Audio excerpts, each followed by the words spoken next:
బేసిక్గా దూకుడు స్వభావంతో ఉండే కోటమిరెడ్డి శ్రీధర్ రెడ్డి కూడా ఏకంగా తన ఫిజికల్గానే అంతం చేయాలని చూస్తున్నారని తెలియగానే సహజంగానే ఎవరికైనా కూడా కొంత ఆందోళన అనేది మొదలవుతూ ఉంటుంది.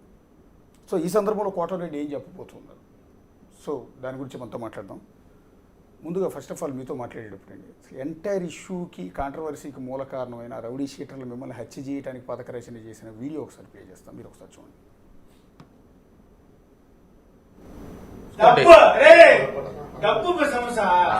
ఉదయం చూసుకోండి.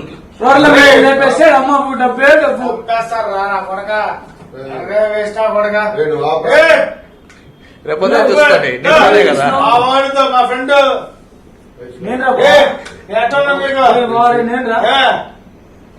ఎన్ని స్టేషన్ రాలేదు, ఎన్నిసార్లు రాలేదు, ఎన్నిసార్లు పడలేదు నేను నీ కోసం.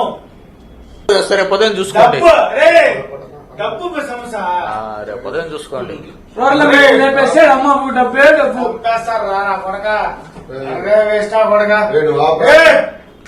రేపు ఉదయం చూసుకోండి. కదా మా ఫ్రెండ్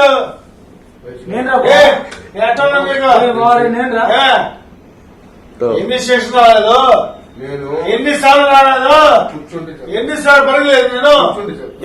ఒకసారి అది పాజ్ చేయండి, వీడియో పాజ్ చేయండి.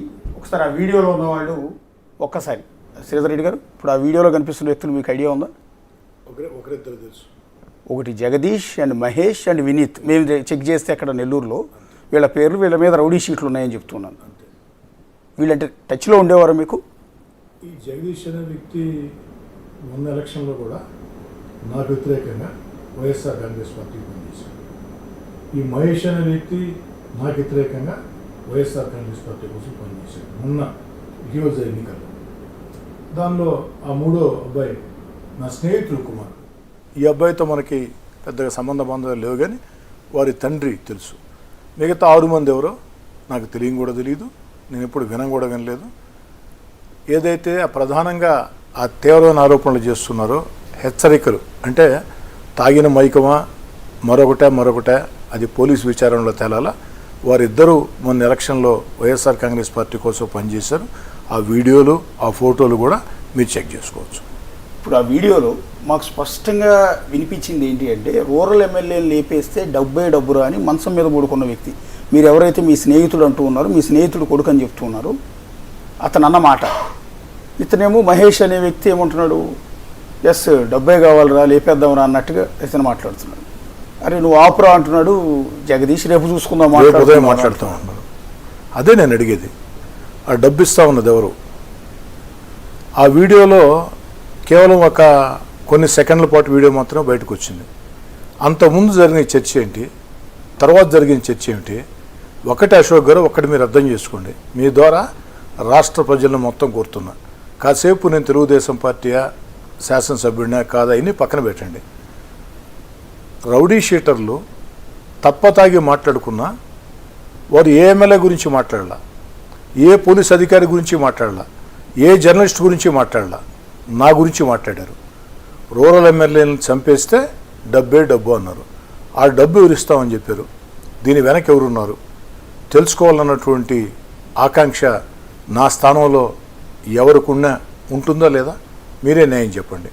నేను పోలీసుల్ని అదే అడిగా, విచారించి తప్పతాగి మాట్లాడిన మాటలైతే వేరే ఎమ్మెల్యే ప్రస్తావన దేనికి రాలేదు, మరొకరి పేరు దేనికి రాలేదు, నా పేరు ఎందుకు వచ్చింది? విచారణ చేయమని అడుగుతూ ఉన్నా. విచారణ చేయమంటాం నా హక్కు. ఖచ్చితంగా ఆ మేరకి పోలీసులు చర్యలు తీసుకోవాలని చెప్పని నేను కోరుతూ ఉన్నా. పోలీసులు కూడా చురుగ్గా స్పందించారు. వాళ్ళందరినీ ఇప్పటికే అరెస్ట్ చేశారు. విచారణలో ఏం తెలుస్తాయో చూడాలి. ఇప్పుడు మిమ్మల్ని హత్య చేయడానికి పథకరచన చేస్తున్నారన్న అంశం ఈ వీడియో యాక్చువల్లీ బిఫోర్ మీడియాకు వచ్చింది. పర్టికులర్ మొదట మేమే టెలికాస్ట్ చేసాము. మాకు నెల్లూరులో ఉన్న డిఫరెంట్ సోర్సుల ద్వారా, పోలీసుల ద్వారా ఆ వీడియో మాకు లీక్ అయింది టెలికాస్ట్. మీకు బిఫోర్ ఆ వీడియో అందిందా? బిఫోర్ చూసారా, మీడియాలోనే చూసారా? మీడియాలో వచ్చిన తర్వాత ఒక మీడియా మిత్రుడు మొట్టమొదటిగా నాకు పెట్టాడు.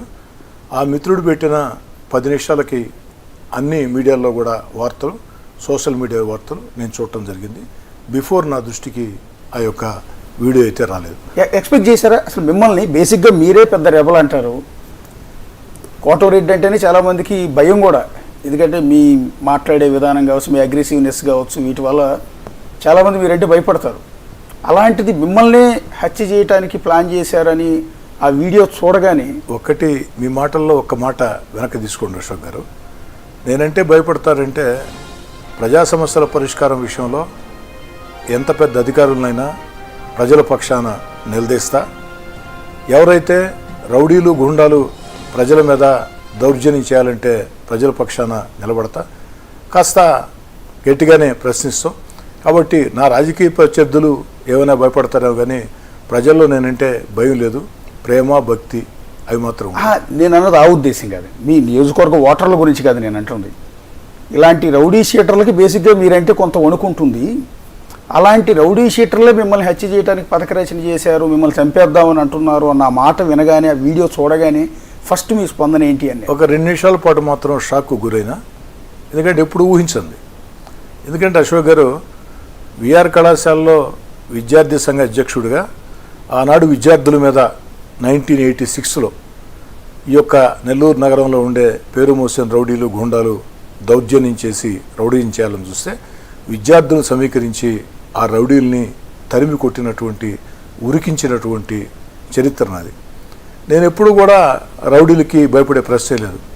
రౌడీలకు భయపడి అంత ఆసక్తిని కూడా నేను కాదు.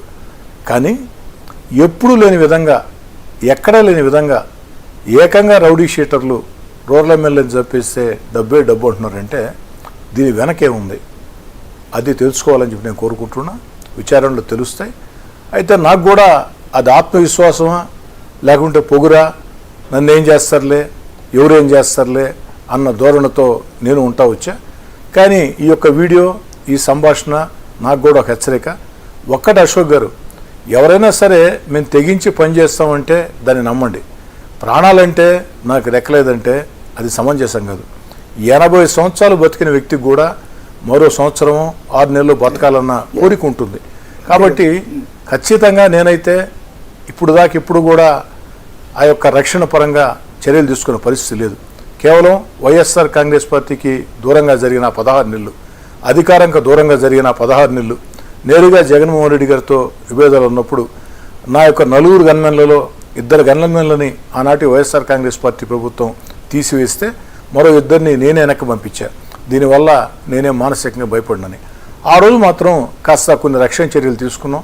నాకు అత్యంత నమ్మకస్తులైనటువంటి నాయకులు, కార్యకర్తలు, స్నేహితులు వంతులు వేసుకుని నా రక్షణ కోసం కొన్ని చర్యలు చేపట్టారు. ఆ 16 నెలలు మాత్రం కాస్త జాగ్రత్తగా ఉన్నమాట వాస్తవం. వైఎస్ఆర్ కాంగ్రెస్ పార్టీ దూరంగా జరిగిన తర్వాత అధికారంలో వేళ ఈరోజు దేవుడి దేవల్ల ప్రజల ఆశీస్సులతో చంద్రబాబు గారు ముఖ్యమంత్రి అయిన తర్వాత, నేను 3వ ఎమ్మెల్యేగా అయిన తర్వాత ఏ రోజు ఆ దిశగా ఆలోచన చేయాలి, మొట్టమొదటిసారిగా ఆలోచన చేస్తున్నా. నేను కూడా నా యొక్క రక్షణ కోసం నా చర్యలు నేను తీసుకోవాలి.